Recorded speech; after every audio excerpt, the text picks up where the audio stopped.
నేను ఏదైతే ట్వీట్ పెట్టినో వాళ్ళకు మద్దతుగా సమాజంలో ప్రజల పక్షాన పనిచేస్తున్న వాళ్లకు తెలంగాణ ఉద్యమ సమయంలో చేసిన వాళ్ళ కృషిని అభినందిస్తూ వాళ్ళకు బాసటగా నిలవాలని చెప్పి గత 2 రోజుల క్రితం ఒక ట్వీట్ చేయడం జరిగింది. ఎటువంటి పరిస్థితుల్లో కూడా రాష్ట్ర ఉద్యమంలో కానీ ఒక కుటుంబ పాలన కేసీఆర్ కుటుంబ పాలనకు వ్యతిరేకంగా కానీ పోరాటం చేసిన డిజిటల్ మీడియా సోదరులందరినీ కూడా గౌరవించుకోవాలి తప్పితే అవమానించడము సబబు కాదు అని చెప్పేసి నా అభిప్రాయాన్ని నిస్సందేహంగా నిర్మోహమాటంగా నిర్భయంగా ట్వీట్ ద్వారా తెలియజేయడం జరిగింది. అదే విషయాన్ని దృష్టిలో పెట్టుకొని సోదరులందరూ కూడా నన్ను కలిసి ధన్యవాదాలు తెలుస్తేందుకు రావడం జరిగింది. మళ్ళీ ఒకసారి చెప్తున్నా, ఈ తెలంగాణ రాష్ట్రం అనేది ఒకరి సొత్తు కాదు. ఏ వ్యక్తి అయినా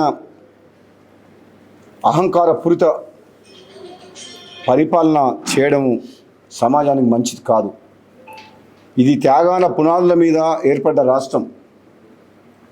ఎంతోమంది బలిదానాలు, ఎన్నో ఏండ్ల పోరాటం చేస్తే ఇది కాంగ్రెస్ పార్టీ ఆనాడు మేము పార్లమెంట్ సభ్యులుగా మేము అందరం కొట్లాడి మా సహచర ఎంపీలతో కలిసి ఈ తెలంగాణ రాష్ట్రాన్ని సాధించుకున్నాం. కాబట్టి ఈ రాష్ట్ర సాధనలో ప్రతి ఒక్కరి పాత్ర ఉంది. అధికారం శాశ్వతం కాదు, పదవులు శాశ్వతం కాదు. తెలంగాణ సమాజం ఏం కోరుకుంటుంది? ఆత్మగౌరవం. సీమాంధ్ర కలిసి ఉన్నప్పుడు